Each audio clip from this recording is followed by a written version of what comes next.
possibilities there in terms of a stagflationary shock or nothing at all or something very manageable. So I think incremental moves that seem substantive on de-escalation. I think some measure of de-escalation from here is largely priced in to the stock market. So that's why I think we're tracking it. It doesn't make sense that a $50 trillion stock market switches on every one of these headlines, but it's kind of all we have to work with in the short term. Yeah, I would say things are twitchy. By the way, we got to go to Powell, but tomorrow we'll be live.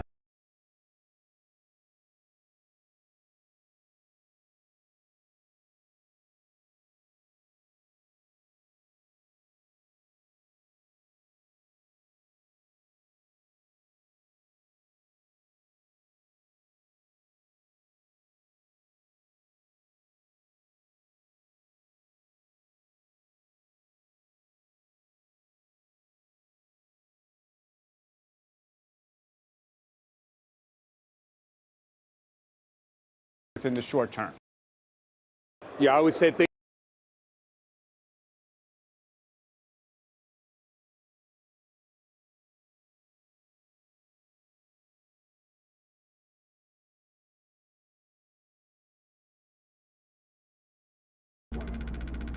Inflation has come down a great deal, but has been running somewhat above our 2% longer run objective. In support of our goals, today the Federal Open Market Committee decided to leave our policy interest rate unchanged. The risks of higher unemployment and higher inflation appear to have risen, and we believe that the current stance of monetary policy leaves us well positioned to respond in a timely way to potential economic developments. I will have more to say about monetary policy after briefly reviewing economic developments. Pardon me. Following growth of 2.5% last year, GDP was reported to have edged down in the first quarter, reflecting swings in net exports that were likely driven by businesses bringing in imports ahead of potential tariffs. This unusual swing complicated GDP measurements last quarter. Private domestic purchases, or PDP, which excludes net exports and mutual investment and government spending, grew at a solid 3% rate in the first quarter, the same as last year's pace. PDP intangibles rebounded from weakness in the fourth quarter. Surveys of households and businesses, however, report a sharp decline in sentiment and elevated uncertainty about the economic outlook, largely reflecting trade policy concerns. It remains to be seen how these developments might affect future spending and investment. In the labor market, conditions have remained solid. Payroll job gains averaged 155,000 per month over the past 3 months.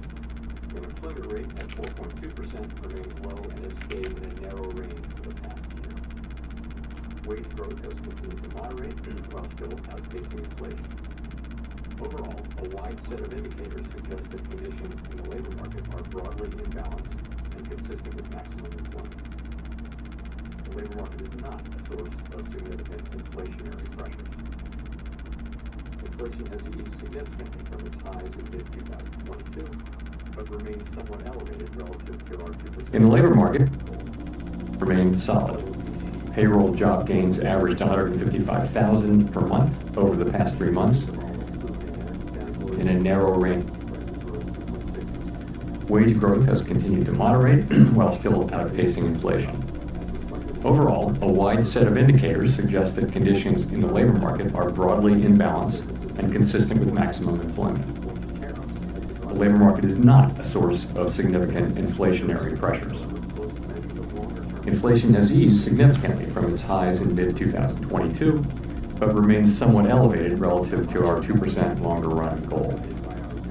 Total PCE prices rose 2.3% over the 12 months ending in March. Excluding the volatile food and energy categories, core PCE prices rose 2.6%. Near-term measures of inflation expectations have moved up, as reflected in both market and survey-based measures. Survey respondents, including consumers, businesses, and professional forecasters, point to tariffs as the driving factor.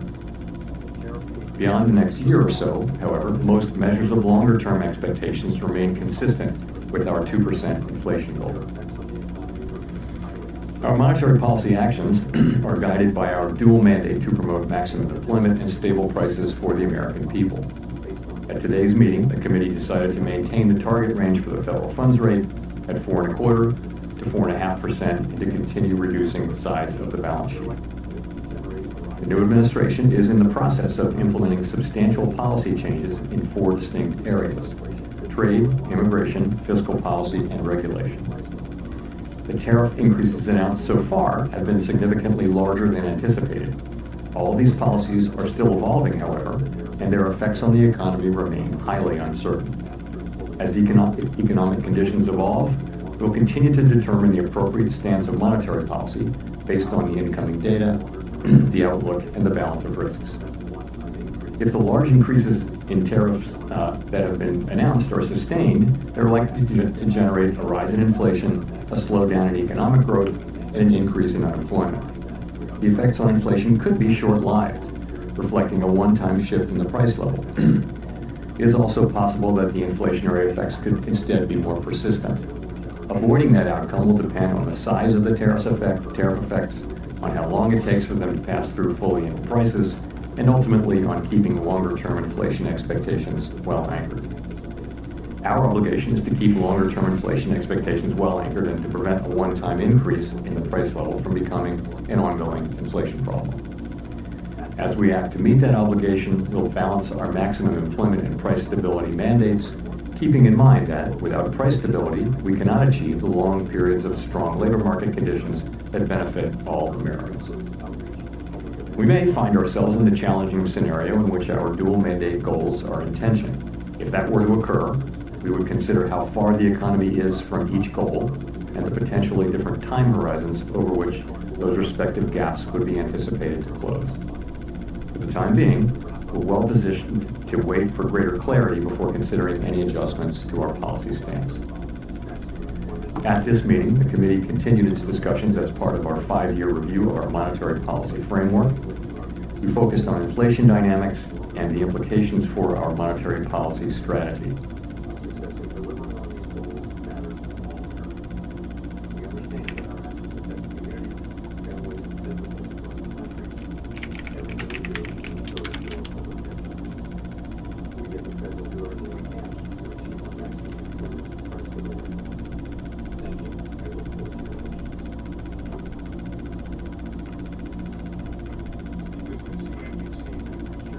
questions. A lot has happened since the last. I knew we'd get to 1908, man. All right. The bill would pass in Congress. I just wanted to press you on the last part of deciding which side of the mandate is going to need urgent care. Of the mandate is going to need urgent care first. So, as we noted in our statement, post-meeting statement, we've judged that the risks to higher employment and higher inflation of both of those, and this, by the way, of course, is compared to March. So that's what we can say. I don't think we can say, which way this will shake out. I think there's a great deal of uncertainty about, for example, where tariff policies are going to settle out, and also when they do settle out, what will be the implications for the economy, for growth, and for employment. I think it's too early to know that. So, ultimately, we think our policy rate is in a good place to stay as we await further clarity on tariffs and ultimately their implications for the economy. Hearing you describe what you're looking for in terms of being able to make a decision, it sounded like that's a long-term process before you sound like you're going to be comfortable, or the committee would be comfortable to act on what the data is telling you. I don't think we know. I think, look where we are today. We have an economy that, if you look through, the sort of distortions in Q1 GDP, you've still got an economy that looks like it's growing at a solid pace. The labor market appears to be solid. Inflation is running just a bit above 2%. So it's an economy that's been resilient and is in good shape. And our policy is sort of modestly or moderately restrictive. It's 100 basis points less restrictive than it was last fall. And so we think that leaves us in a good place to wait and see. We don't think we need to be in a hurry. We think we can be patient. We're going to be watching the data. the data may move quickly or slowly, but we do think we're in a good position where we are to let things evolve and become clearer in terms of what should be the monetary policy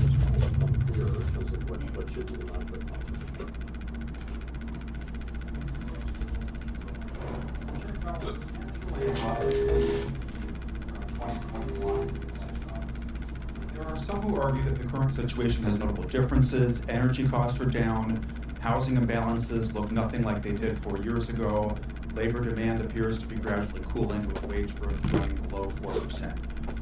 What do you see right now that could nourish higher inflation beyond a rise in goods prices this year? I think the underlying inflation picture is good. It's what you see, which is inflation now running a bit above 2%. And we've had basically decent readings in housing services and non-housing services, which is a big part of it. So that part, I think, is moving along well.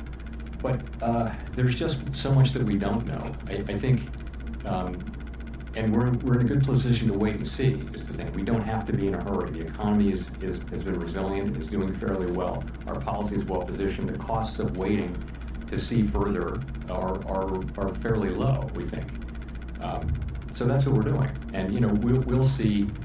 The administration is entering into negotiations with many countries over tariffs. We'll know more with each week and month that goes by where tariffs are going to land, and we'll know what the effects will be when we start to see those things. So we think we'll be learning. I can't tell you how long it will take, but for now it does seem like it's a fairly clear decision for us to wait and see and watch.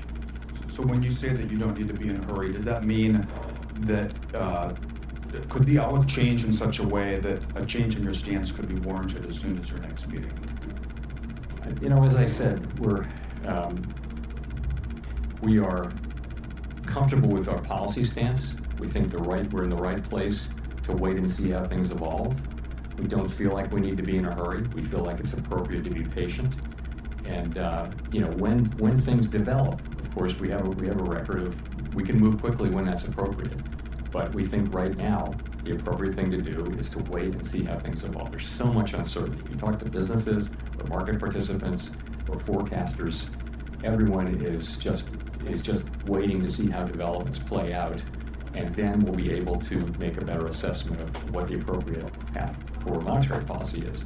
So we're not in that place, and as that develops, and I can't really give you a time frame on that.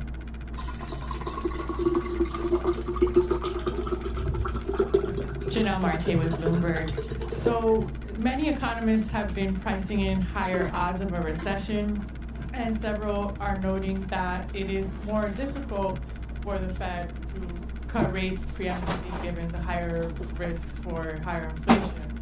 So given the outlook, do you still see a path for a soft landing, and what does that look like?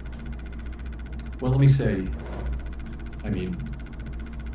so let's look back and see where we are. So to go through 2024 up to the day, we've had unemployment in the low 4s for more than a year. We've had inflation coming down now in the mid to low 2s. We've had an economy growing at 2.5%. So that is the economy as we see it now.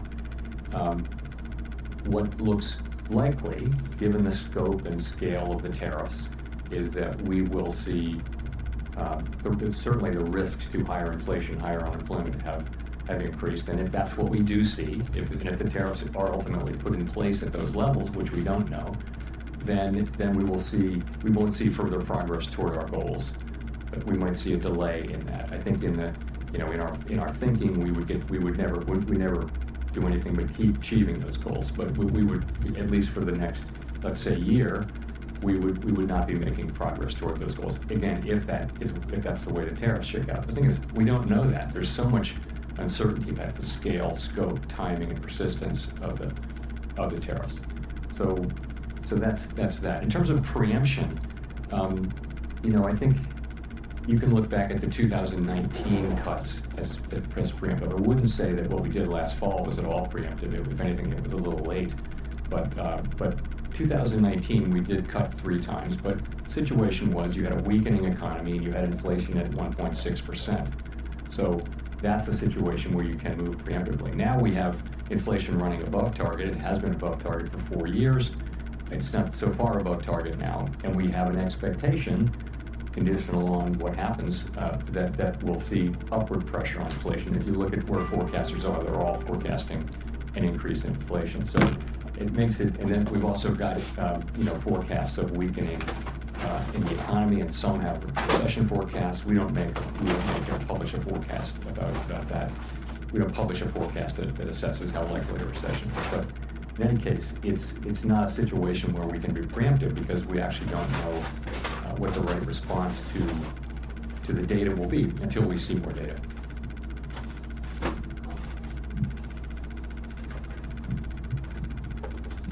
Smith with the New York Times.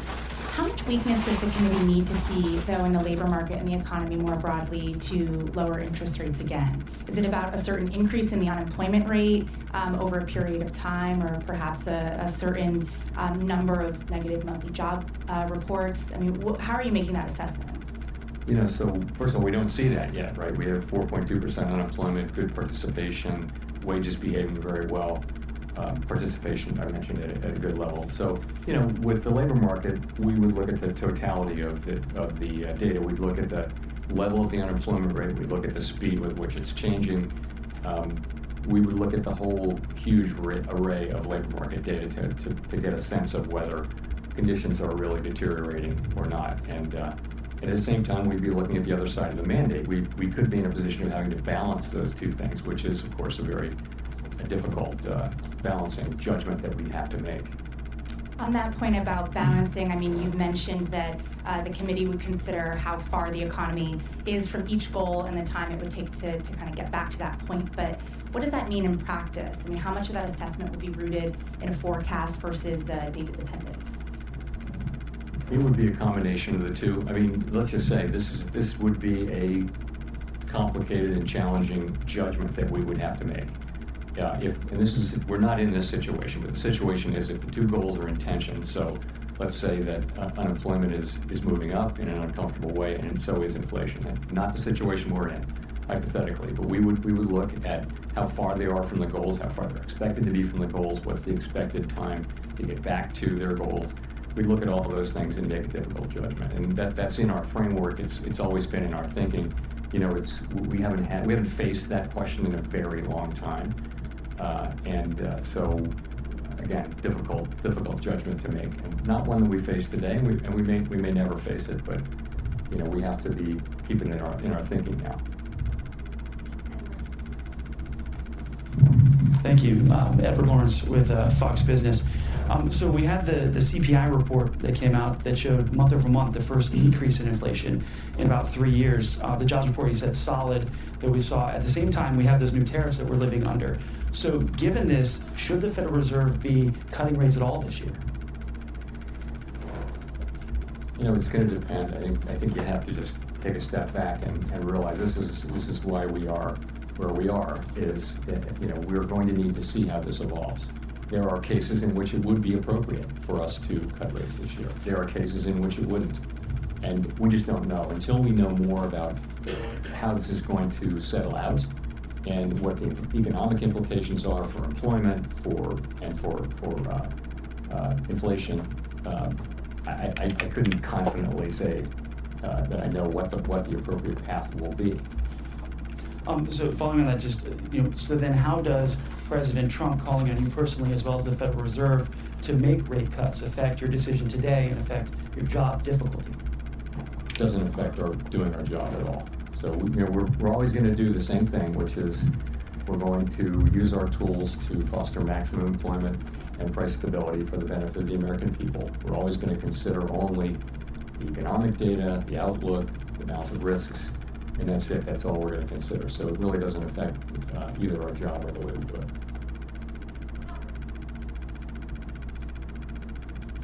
Hi, Howard Schneider with Reuters, and thanks for the time. I'm wondering, given the complexity about the first quarter GDP and what lies ahead, I'm just wondering what your intuition tells you about the underlying direction of the economy right now? Many of your colleagues have said they feel growth is slowing. If so, do you have any sense of by how much, to what degree the slowdown may be? What does your gut tell you about how things are evolving out there?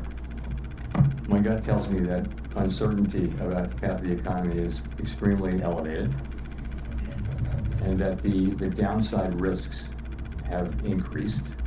The risk is, as we pointed out in our statement, the risks of higher unemployment and higher inflation have risen, but they haven't materialized yet. They really have. They're not in the data yet. So that tells me more than by intuition. I think it's obvious actually that the right thing for us to do is we're in a good place. Our policy's in a very good place, and the right thing to do is await further clarity. And there's usually things clarify and that the appropriate direction becomes clear. That's what usually happens. Right now, it's very hard to say what that would be. In the meantime, the economy is doing fine. Our policy isn't, it's not highly restrictive. It's somewhat restrictive. It's 100 basis points less restrictive than it was in, last summer. So we think it's in a good place, and we think the appropriate thing is for us to wait and see and get more clarity about the direction of the economy. Well, let me press you on this idea of the economy being fine right now, because reading the Beige Book very closely the last time around, there was a lot of negative stuff, negative sentiment that was in there. And I know that everybody's looking at soft data right now. You mentioned it yourself that the sentiment's sour.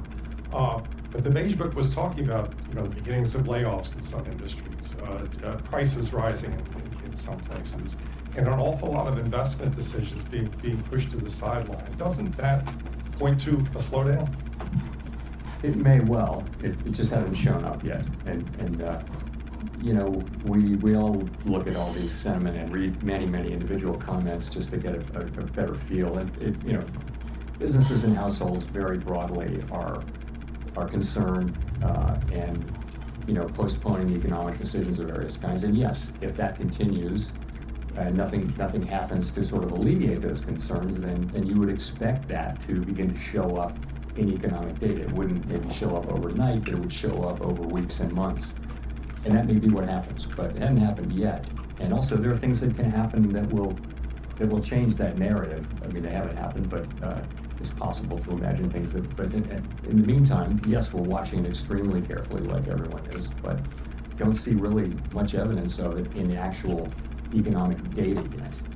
And by the way, consumers keep spending, credit card spending. It's still a healthy economy, albeit one that is shrouded in some very downbeat sentiment on the part of people and businesses.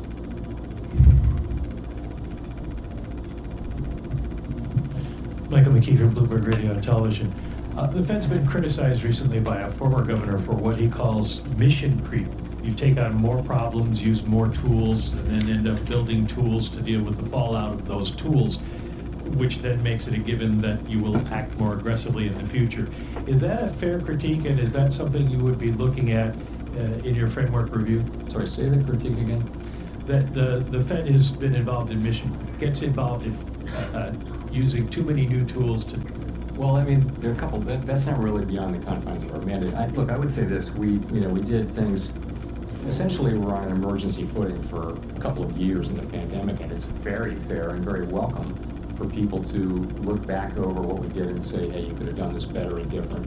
And one thing we hear a lot is we could have explained QE a little better. We did think we were explaining it in real time.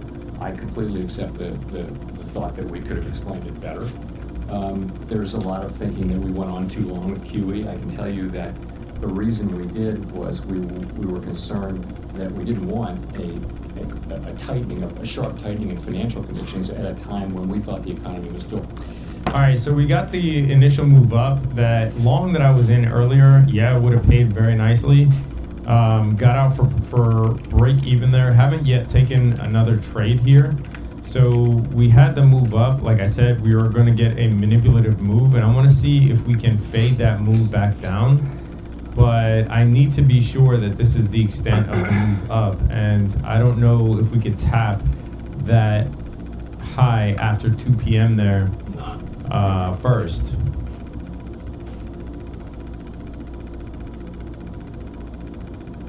which is definitely a possibility.